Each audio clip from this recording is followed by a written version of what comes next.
Unidad 4. Guerra y posguerra. Antes de la guerra. Realismo poético. Renoir, Vigo, Carné, Clair, Dreyer. El realismo poético francés es una corriente cinematográfica que dominó la producción de ese país entre los años de 1930 y de 1940, es decir, entre los inicios del cine sonoro y la Segunda Guerra Mundial. La corriente, influenciada por la literatura naturalista, por las vanguardias y por el cine expresionista alemán, es representado por los films de Jean Vigo, René Clair, Jean Renoir, Marcel Carné, Marcel L'Herbier, Pierre Chenal, Marc Allegret, Jacques Becker, Jean Gremillon, Jacques Feyder y Julien Duvivier, prioritariamente.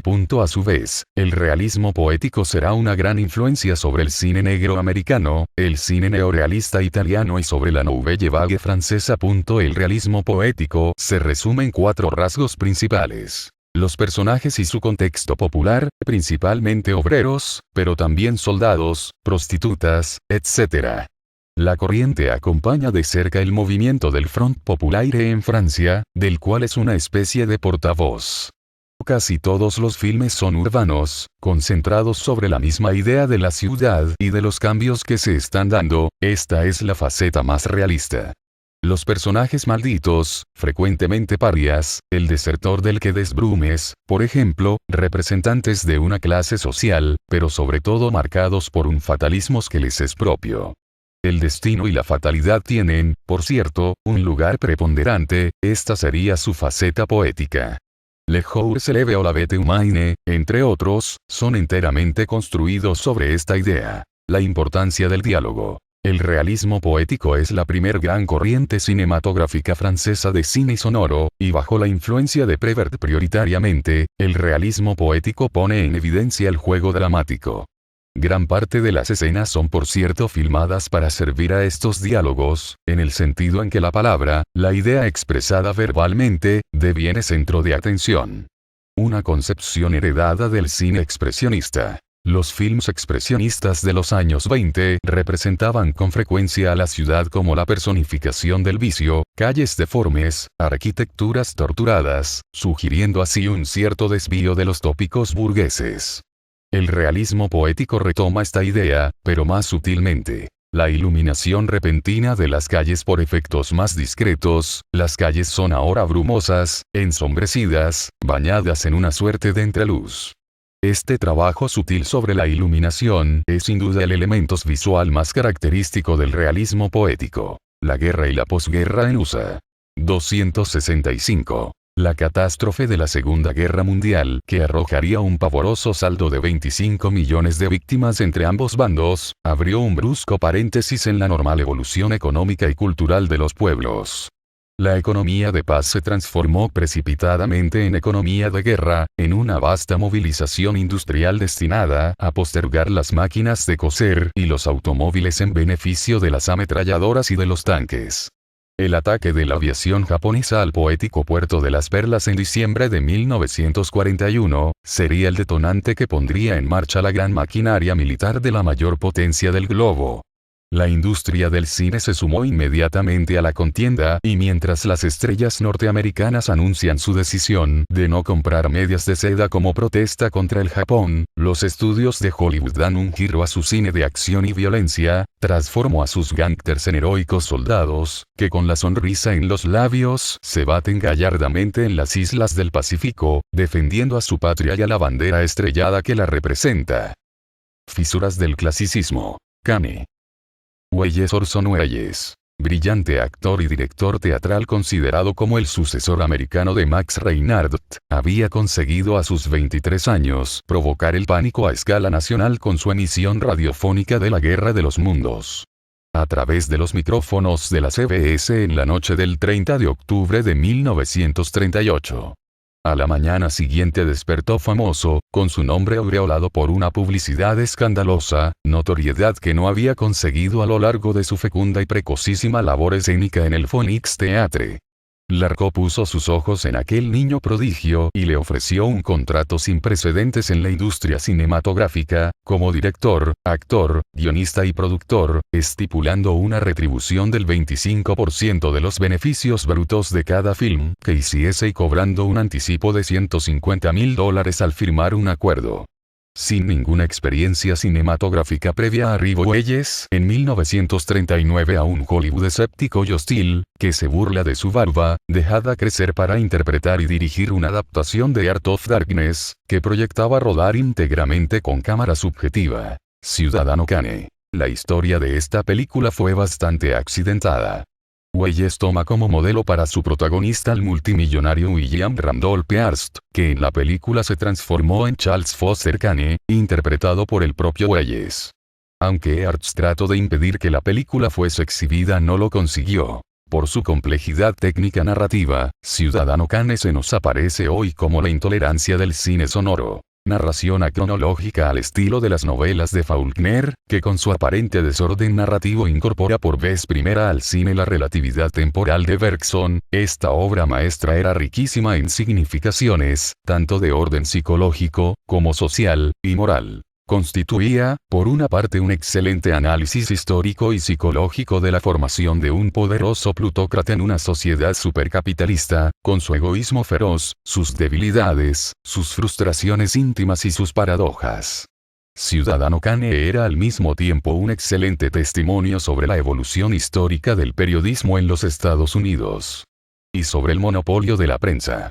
Se trataba además de un inteligentísimo estudio sobre el subjetivismo humano en el conocimiento y la apreciación de la verdad, a través de la parcialidad de los diferentes relatos sobre Kane, teñido siempre de subjetivismo deformador. Este apasionante buceo por los laberintos de la condición humana estuvo expuesto en un lenguaje brillantísimo, original y barroco, con una potencia expresiva que aprovechaba la lección expresionista que Welles había aprendido por vía teatral y su dominio del universo sonoro adquirido en su etapa radiofónica. Especialmente notable fue su utilización sistemática de la profundidad de campo, conseguida por su operador Greg Toland, que se sirvió de objetivos de 24 milímetros, empleando la película Kodak Super XX y la iluminación de arco voltaico en los interiores. Estos objetivos permitían una puesta en escena de exagerada profundidad, con personajes de primerísimo término y otros en el fondo de la escena, acentuada con otro recurso expresionista. La continua utilización de ángulos de cámara insólitos y enfáticos, en la tradición inaugurada por Gene Epstein con sus films vanguardistas desde 1922. Welles procesó en su Ciudadano Kane. Su lenguaje virtuoso y su refinado barroquismo gráfico le permiten utilizar con maestría el plano secuencia, sin que le asuste aguantar la cámara inmóvil hasta 4 minutos, como hace durante la conversación entre George Minafer y la tía Fanny. La serie negra. Cine negro. La situación interna de la Norteamérica de posguerra, atenazada por una psicosis colectiva, es también una de las causas que contribuyen a explicar el auge por estos años del llamado cine negro, de temática criminal. Tampoco hay que desdeñar otros factores como el aumento de la criminalidad, que sucede a la borrasca de la guerra, y que en 1952 alcanzara la aterradora cifra de un delito cada 15 segundos. Estos son elementos psicosociales que clarifican las causas de la boga del cine negro, la corriente más densa y homogénea de cine americano de posguerra. John Houghton fue el iniciador de la serie en 1941 con El halcón maltés.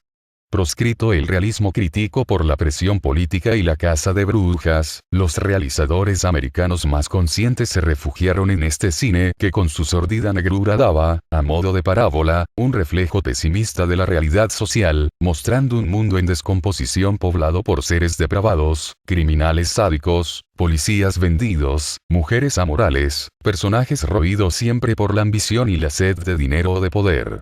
En su revoltijo de intrigas criminales y de conflictos psicoanalíticos, que distancian considerablemente este género del cine policíaco de anteguerra, mucho menos complejo y bastante menos turbio. Quebrando todo conformismo ético, el cine recoge el clima de crisis moral que reina en el ambiente y que hace añicos el viejo, respetado, estable y tranquilizante esquema del bien enfrentado y vencedor del mal, recubriendo a sus personajes, sean detectives o gángsters, con un baño de absoluta ambigüedad moral. Habitualmente, las películas caracterizadas como de cine negro giran en torno a hechos delictivos y criminales con un fuerte contenido expresivo y una característica estilización visual. Su construcción formal está cerca del expresionismo. Se emplea un lenguaje elíptico y metafórico donde se describe la escena caracterizado por una iluminación tenebrosa en claroscuro, escenas nocturnas con humedad en el ambiente, se juega con el uso de sombras para exaltar la psicología de los personajes. Algunos de estos efectos eran especialmente impactantes en blanco y negro. Al mismo tiempo, la personalidad de los personajes y sus motivaciones son difíciles de establecer. Caso paradigmático son los detectives privados, frecuentes protagonistas del género, tales como Sam Spade o Philip Marlowe. Las fronteras entre buenos y malos se difuminaban y el héroe acostumbra a ser un antihéroe atenazado por un pasado oscuro. Los finales suelen ser agridulces cuando no presentan directamente el fracaso del protagonista. Otro punto característico del cine negro es la presencia de la femme fatale, la mujer fatal que, aparentemente inofensiva, puede conducir a sus víctimas al peligro o a la muerte. Las novelas de Dashiell Hammett y Raymond Chandler, con sus detectives Spade y Marlowe, son fuentes habituales de los guiones de este género. El neorrealismo italiano. Rossellini, De Sica, Visconti. Posguerra, el cine italiano nace al alba de la liberación, es una nueva etapa del gran cine realista, por eso la crítica le antepuso neo, y no puede ser desligado de sus antecedentes históricos y estéticos. Alejándose del estilo histórico y musical que impuso el fascismo. Su voluntad de objetividad documental y su exigencia verista abarcó dos planos distintos, pero que se condicionan entre sí. En el orden temático, el neorrealismo centró su atención en el hombre considerado como ser social, examinando sus relaciones con la colectividad en la que se insertó. En el plano estilístico, se comprende que para dar máximo vigor realista a estos dramas, se apoyase en el verismo documental. Actores y escenarios naturales, ausencia de maquillajes, diálogos sencillos, sobriedad técnica, iluminación naturalista, abandono de estudios, decorados y toda clase de artificios en aras de la máxima veracidad. El neorrealismo creara en Italia por esos años, entre la gente humilde, el espejismo de fácil ascenso al estrellato cinematográfico y sobre este tema candente basara Visconti su siguiente película, bellísima 1951, donde Anna Magnani se consagra como actriz excepcional, en sus esfuerzos apasionados y vanos, por convertir a su hijita en estrella de cine. Se puede decir que el neorrealismo italiano se inicia en 1945 con Roma, Ciudad Abierta, Roma, Città Aperta, de Roberto Rossellini y continúa con cineastas tan destacados como Vittorio De Sica con Ladri di Biciclette, Ladrón de Bicicletas, en 1948 y Luchino Visconti con La Tierra Tiembla, La Terra Trema, en 1947. Renoir y Rossellini. Antecedentes del cine moderno. El McCarthyismo y la Casa de Brujas en Hollywood, una película macabra.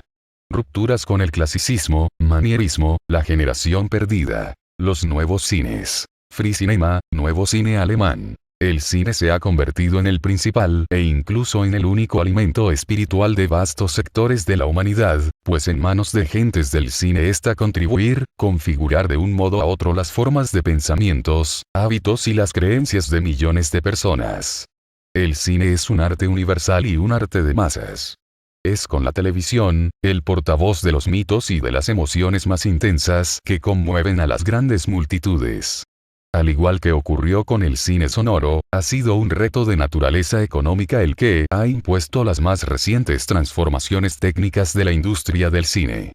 El veloz desarrollo de la televisión en Estados Unidos hizo que fuese ese el primer país del mundo que tuviera que idear nuevas armas para la lucha contra aquel espectáculo casero que le robaba a sus clientes a pasos de gigante. La primera de estas armas fue el procedimiento de fotografía estereoscópica, que superponía dos imágenes sobre la pantalla, una para cada ojo, que requería el uso de unas gafas con vidrios polarizados para una percepción tridimensional.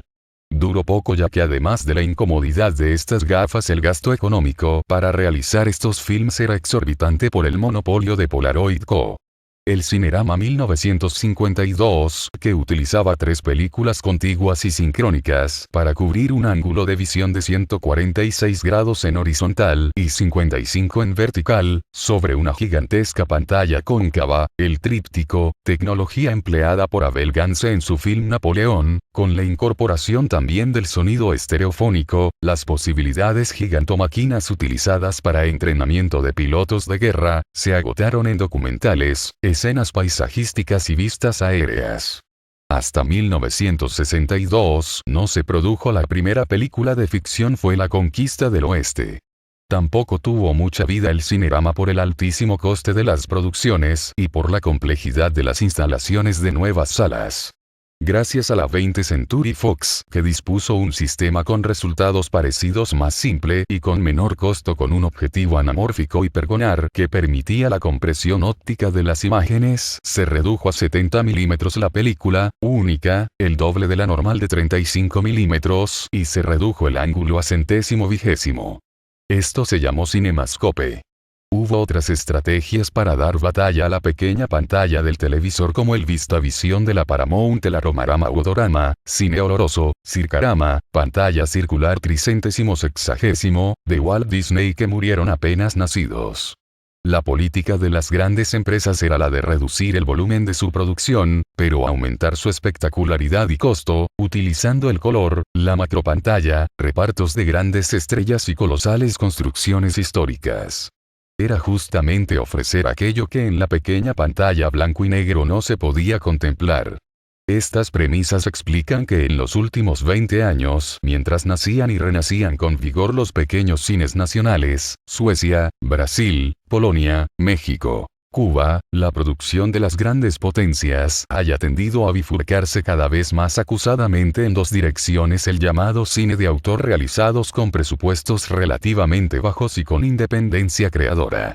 Entre el cine de productor y el cine de autor, que surgen en diversos países por estos años, como la Nouvelle Vague francesa, el Free Cinema inglés, el New American Cinema Group de Nueva York y el Cinema Novo de Brasil, que por trabajar con medios casi artesanales y pequeños presupuestos, pueden permitirse el lujo de la libre experimentación creadora, contando con la amortización de sus productos gracias a su explotación en cineclubs, salas de ensayos, filmotecas, festivales y circuitos no comerciales. La Nouvelle Vague, Godard, Truffaut, Chabrol, Romer, es la denominación que la crítica utilizó para designar a un nuevo grupo de cineastas franceses surgido a finales de la década de 1950. Los nuevos realizadores reaccionaron contra las estructuras que el cine francés imponía hasta ese momento y, consecuentemente, postularon como máxima aspiración, no solo la libertad de expresión, sino también libertad técnica en el campo de la producción fílmica. Free Cinema. Nuevo cine alemán. Bergman, Antonioni, Pasolini, Visconti, Fellini.